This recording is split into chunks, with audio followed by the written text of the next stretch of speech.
Hey guys, Tactical. So I'm gonna call this video Bug Out Bags Why You're Not Walking Home. And I think it's kind of a problem with the mindset with a lot of preppers. This whole concept that like something bad is gonna happen and I'm gonna like throw my bug out bag on and I'm just gonna walk home. No, you're not. There's not really a historical precedent for that. And I'm going to lay out two categories of scenarios as to why it's not. But before I get into that, I kind of want to also mention that, like, for most people, two of their biggest assets is their home and their vehicle. So when we think about this from a realistic perspective, just say your vehicle breaks down. Nobody just like takes their backpack out, gets out and starts walking home. Right? Who does that? What do you normally do?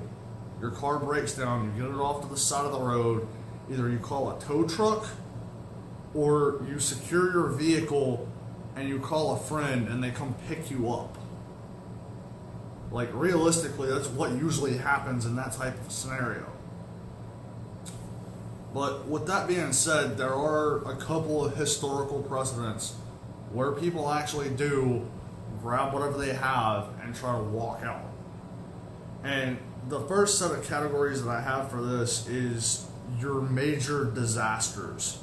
This is your Hurricane Katrinas. This is the ice storm that hit Atlanta in 2014. Those types of scenarios. And in that scenario, you're not walking home. You're just not. Like Hurricane Katrina, if you abandon your vehicle because it was underwater. Like, you're grabbing whatever you can and you're heading for the nearest high point that you can actually get to. You're heading to the highest ground that you can get to. Okay? And if you look at like the ice storm that hit Atlanta, I'm sure there were some people that walked home. And they were probably like a mile or two from the house. And traffic backed up on the interstate, they abandoned their vehicle and just walked back to the house. But for most people in those types of situations, like, you're walking to the nearest safe haven. You're walking to the nearest place you can take shelter. The second category that I kind of thought about with this one was there are a lot of cases where people end up stranded in, take your pick, the desert, the mountains, somewhere in the wilderness somewhere, and they grab what they've got and they try to hike to safety. But right there, they try to hike to safety, not home.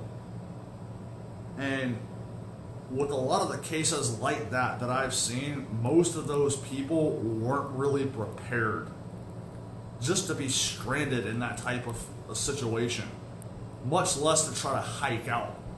I watched a video recently with 4 German tourists, 2 of them were children, and they got stranded in the Mojave Desert. When they finally figured out what happened to those people, they kind of figured out, like, from the items that they found in between their vehicle and where they found the bodies, like, they had 2 large bottles of water, I think it was like a bottle of wine and a couple of beers. So you're talking about 2 bottles of water, maybe a gallon worth, for 4 people in the Mojave Desert. Like, really? They weren't prepared to be in the situation that they were in. So, kind of the reason I wanted to make this video was I hope people will start actually looking at this from a different perspective. Like, not from the perspective of well, something bad happened and I'm going to walk home, I'm hoping people will start actually thinking about, okay, if I end up in this situation, and I brought this up in videos before, like when the Atlanta ice storm hit in 2014, like I actually thought about that and was like, okay, if this ever happens, like what would I do? Like, how am I prepared for this?